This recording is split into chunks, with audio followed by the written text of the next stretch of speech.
Alors cette vidéo entre dans le thème de injectivité, surjectivité, bijectivité. Donc l'objectif de cette vidéo, c'est alors premièrement de commencer par définir ce que ça veut dire qu'une fonction est injective, surjective, bijective, sur un dessin, et concrètement en illustrant ça sur un dessin.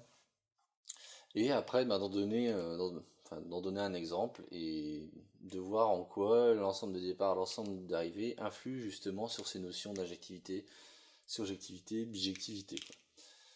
Donc ces trois notions en fait sont relatives aux notions de fonction. Et donc là on va se focaliser sur des fonctions d'une variable réelle, donc qui partent d'un intervalle i de r et qui arrivent dans un autre intervalle j de r. Par exemple, voici la fonction qui a x associe x carré, donc qui fait une parabole, qui a une tangente horizontale en 0.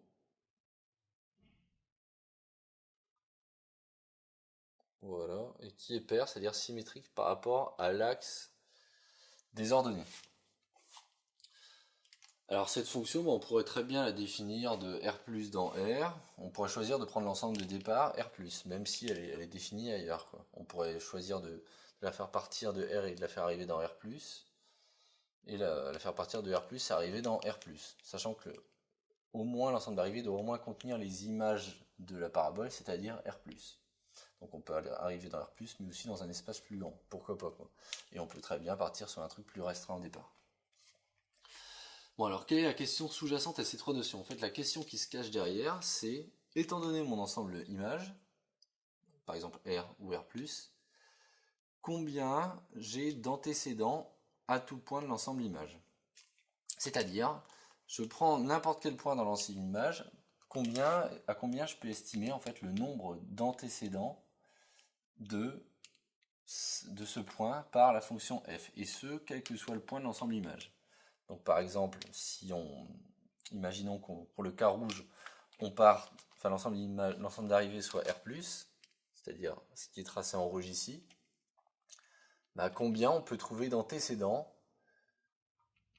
à tout point de l'ensemble image. Donc tout point de l'ensemble image, c'est-à-dire tout point de R+, allant de 0 à plus l'infini. Donc en voici plusieurs.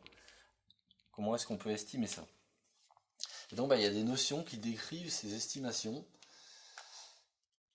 Alors donc une fonction va être injective si tout point de l'ensemble image admet au plus un antécédent.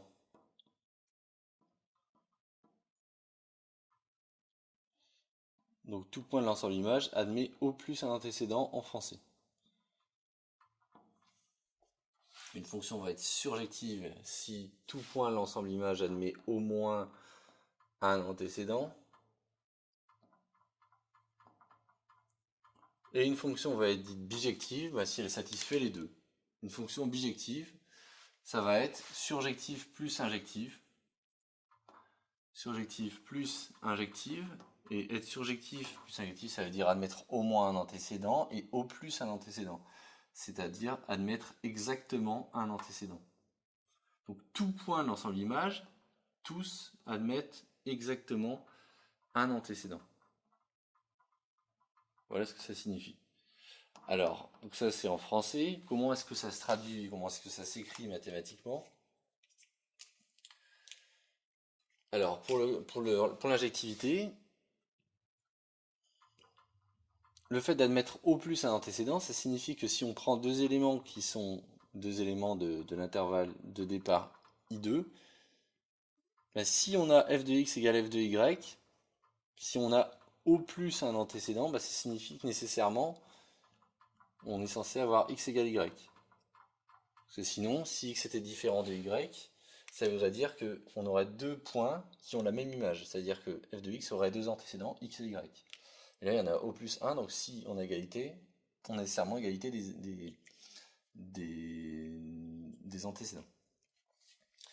Le fait d'admettre au moins un antécédent, ça signifie que si on prend n'importe quel élément dans l'ensemble J, donc pour tout y appartenant à J, il va au moins y avoir un x, il va exister un x, il existe un x appartenant à I, tel que y soit égal à f de x.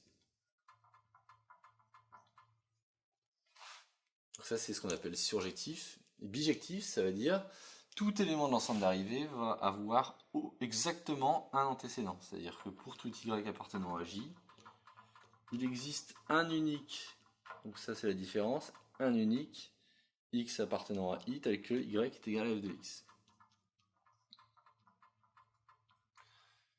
Et donc ça regroupe ça plus ça.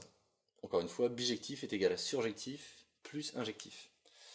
Bon, on va passer à l'exemple pour essayer de comprendre un petit peu donc sur le dessin ci-contre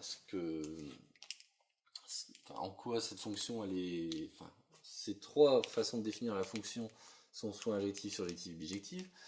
Bah, commençons par prendre la fonction associée aux axes, aux ensembles de départ et d'arrivée tracés en blanc. Donc en blanc, c'est-à-dire ici, on part de R+, et on arrive dans R tout entier. Et on va se demander en fait combien a d'antécédents tout élément de R. Donc bah, regardons. Donc on va prendre n'importe quel élément de R. Donc prenons par exemple un réel positif, donc que je vais noter ici Y. Quels sont ses antécédents? Attention, à l'intérieur de R+, c'est-à-dire que je dois occulter toute cette partie-là, qui est dans R-. Donc je bouge toute cette partie-là et je regarde uniquement dans R+.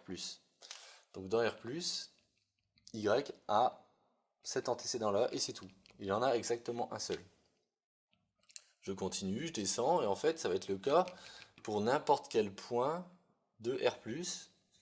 Dans R+, à chaque fois on va avoir un unique antécédent. Donc on pourrait très bien se dire, bah cette fonction elle est bijective. Mais en fait, c'est pas le cas parce qu'on part de R, et donc il faut aussi regarder le nombre d'antécédents des éléments qui sont dans les réels négatifs.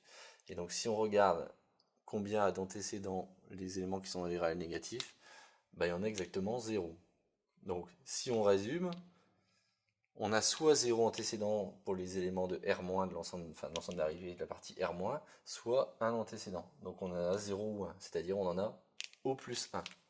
Donc cette fonction-là définie en blanc, avec ces ensembles-là, la fonction est injective. Donc f de R plus dans R est injective. Bon, bah, considérons maintenant la définition avec l'ensemble de départ rouge, c'est-à-dire R tout entier et R+. Et bah, on avait déjà commencé à tracer un petit peu, donc prenons des éléments de R+, là on ne doit pas les prendre de R- puisqu'on a l'ensemble d'arrivée c'est R+, donc on doit s'arrêter là, on doit regarder uniquement cela. Donc à ce point-là, il a deux antécédents. Ce point-là, il en a deux aussi, deux antécédents.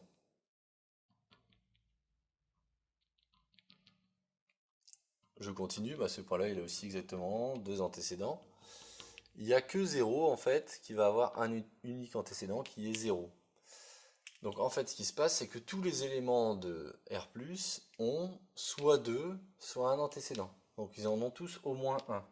Ils ont tous au moins un antécédent, donc f défini de R dans R+, est donc une fonction surjective.